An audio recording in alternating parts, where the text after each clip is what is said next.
L'Inspire and Connect by BPI France à Casablanca reçoit Kenza Bounjou. Bienvenue, vous êtes partenaire fondatrice du cabinet d'avocats Uriti basé à Casablanca et ambassadrice de Women in Africa et particulièrement sensible aux questions liées aux énergies renouvelables et notamment leur financement. Quelle est leur place aujourd'hui au niveau du continent ?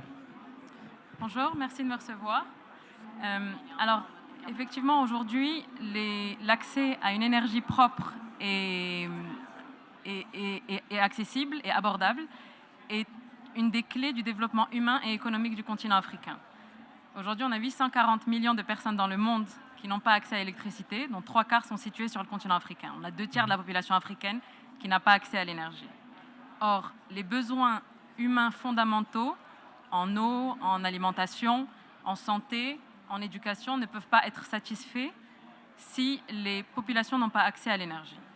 Aujourd'hui, après l'expérience inédite de la pandémie de Covid-19, l'Afrique a une opportunité unique de relance durable par le biais de l'accès aux énergies renouvelables, notamment grâce à toutes les nouvelles technologies qui ont été développées et à la réduction du coût de ces nouvelles technologies, ce qui n'était pas le cas auparavant.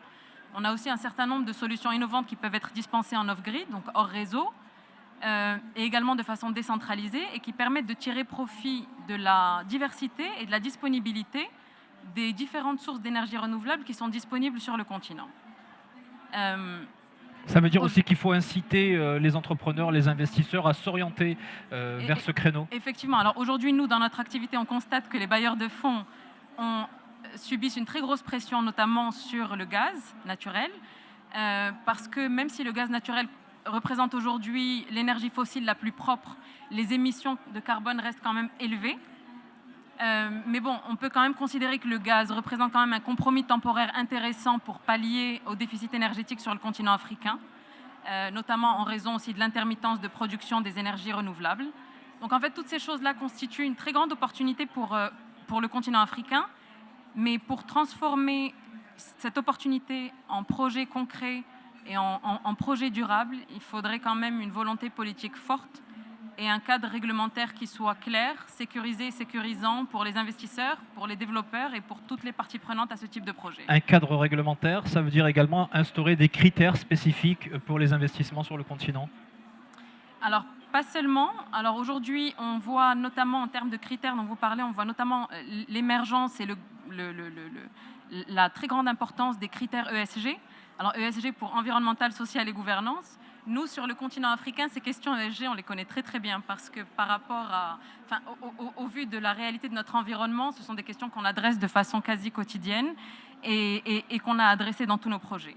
Donc aujourd'hui, depuis l'accord de Paris de 2015, les critères ESG sont de plus en plus importants et de plus en plus utilisés pour le financement des projets durables, car ils permettent aux investisseurs de pouvoir accéder à des revenus considérables et en même temps de financer des projets durables.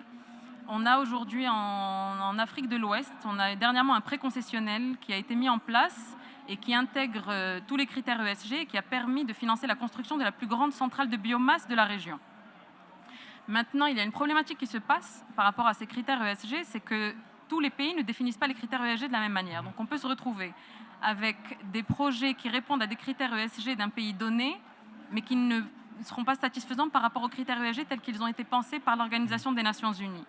Donc il faudrait éventuellement envisager une définition harmonisée de la part des grandes institutions internationales comme la Banque mondiale, le FMI, les gouvernements, pour donner une définition précise, exactement ce que vous dites, une définition précise de ce qu'est un projet vert, un projet durable à l'échelle globale, mais qui répondrait aussi de façon particulière à des réalités de terrain qui sont différentes en fonction des pays. En quelques mots, vraiment la place, la position du Maroc dans cet univers.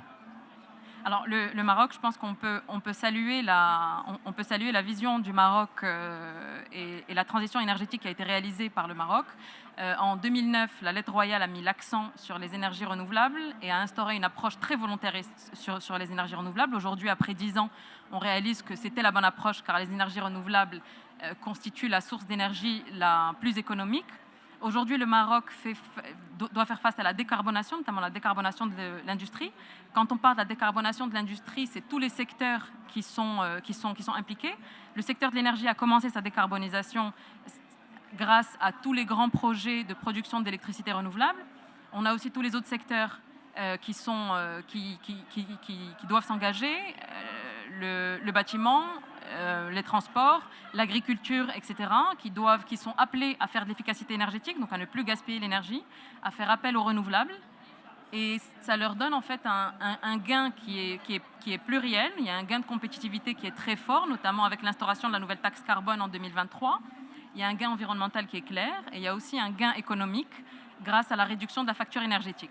Merci beaucoup, Kenza Bounjou. Je rappelle que vous êtes fondatrice et partenaire au cabinet d'avocats Urity, basé à Casablanca, et ambassadrice de Women in Africa. Merci beaucoup. Bonne journée.